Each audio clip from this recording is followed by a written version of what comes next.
حضرت یحییٰ علیہ السلام حضرت یحییٰ علیہ السلام بچپن اور کم عمری ہی سے ذکر الہی اور عبادت میں مشغول رہتے اور گوشہ نشینی کو محبوب رکھتے۔ امام احمد رحمۃ اللہ علیہ نے حضرت عبداللہ بن عباس سے نقل کیا ہے کہ اللہ کے رسول صلی اللہ علیہ وآلہ وسلم نے ارشاد فرمایا کہ آدم علیہ السلام کی اولاد میں سے کوئی بھی شخص ایسا نہیں ہے کہ جس نے کوئی گناہ نہ کیا ہو یا اس کا ارادہ نہ کیا ہو، سوائے حضرت زکریا علیہ السلام کے۔ علامہ البانی اور شیخ احمد شاکر رحمۃ اللہ علیہ نے اس روایت کو صحیح قرار دیا ہے۔ امام شافعی اور امام ابن تیمیہ رحمۃ اللہ علیہ نے بھی اس بات کو بیان کیا ہے۔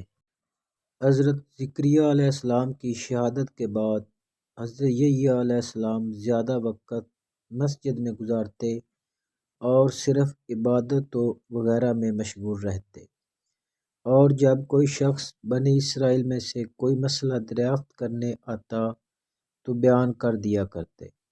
بنی اسرائیل میں ایک عورت حسین و جمیل تھی۔ بادشاہ نے اس عورت کو اپنے نکاح میں لے لیا۔ اس عورت کی ایک بیٹی پہلے شوہر سے تھی، چنانچہ بادشاہ نے چاہا کہ اس لڑکی سے بھی نکاح کر لے۔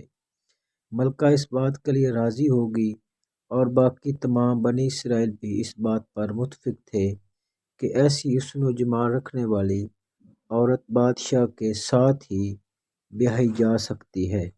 تب اس بات کی شرح دریافت کرنے کے واسطے حضرت یحییٰ علیہ السلام کو بلوایا کہ شریعت کے موافق اس لڑکی کا بیاہ اس کی ماں کے شوہر ثانی سے پڑھوا دیں۔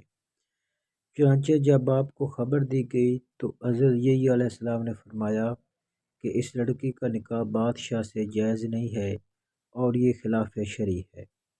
مروی ہے کہ اس عورت کو حضرت یحییٰ علیہ السلام سے پرانی پرخاش تھی کہ اس نے ایک بار آپ کو بہکانے کی کوشش کی تھی۔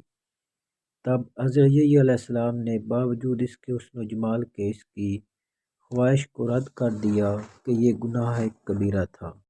تب سے وہ عورت آپ سے بدلہ لینا چاہتی تھی اور اسی واسطے اس نے یہ چال چلی کہ اسے خبر تھی حضرت یحییٰ خلاف شرع کبھی نہیں کریں گے۔ پس اس عورت نے اپنے شوہر بادشاہ کو بہکایا کہ حضرت یحییٰ اس نکاح سے منع کرتے ہیں کہ دختر ربیہ سے نکاح کرنا شریعت میں درست نہیں۔ تب بادشاہ نے حکم دیا کہ یحییٰ کو باندھ کر میرے پاس لاؤ۔ تب بموجب حکم بادشاہ کے کافروں نے آپ کو ویسے ہی باندھ کر لا حاضر کیا۔ اسی وقت حضرت جبرائیل علیہ السلام نازل ہوئے اور فرمایا اگر آپ حکم کریں تو اس شہر کو تباہ کر دوں۔ تب حضرت یحییٰ علیہ السلام نے پوچھا کہ اے جبرائیل، کیا میری تقدیر میں لکھا ہے کہ میں اس کے ہاتھ سے مارا جاؤں؟ وہ بولے ہاں۔ تب حضرت یحییٰ نے کہا کہ میں اللہ کی رضا میں راضی ہوں۔ جب آپ کا سر تن سے جدا کر کے بادشاہ ملکہ اور دختر ملکہ کے سامنے ایک پلیٹ میں رکھ کر پیش کیا گیا تو آپ کی زبان سے پھر بھی یہی نکلا کہ اے بادشاہ، اپنی بیٹی سے نکاح کرنا جائز نہیں۔ حضرت یحییٰ کی شہادت کے بعد اس عورت نے اپنی بیٹی کا نکاح اپنے شوہر سے کر دیا۔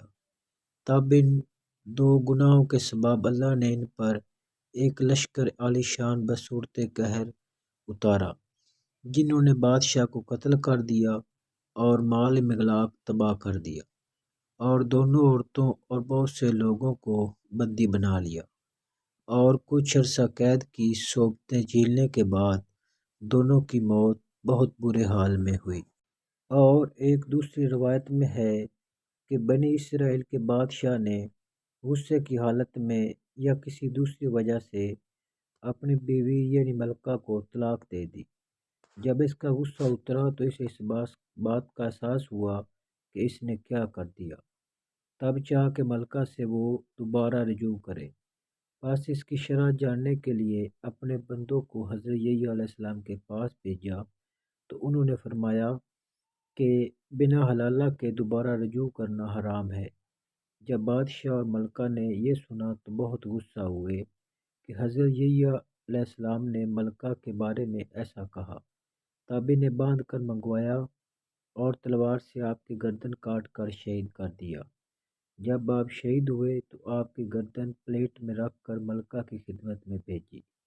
جب ملکہ کے سامنے آپ کا سر رکھا تو آپ نے اس سے بھی یہی فرمایا کہ اے ملکہ، بنا حلالہ تمہارا بادشاہ سے دوبارہ رجوع کرنا حرام اور خلاف شرع ہے۔ اس کے بعد آپ کا جسد اور سر لے جا کر آپ کو دفنا دیا گیا۔ وہ شہر اور ملاک اس کی سب تباہ ہوئی۔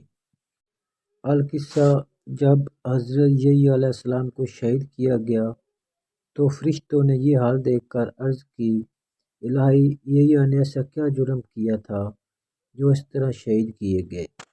اللہ تعالیٰ نے فرمایا کہ یحییٰ میرا دوست تھا، سو میں نے اسے اپنے پاس بلا لیا۔ فرشتوں نے عرض کی، الہی، کیا دوست کو اس طرح مارتے ہیں؟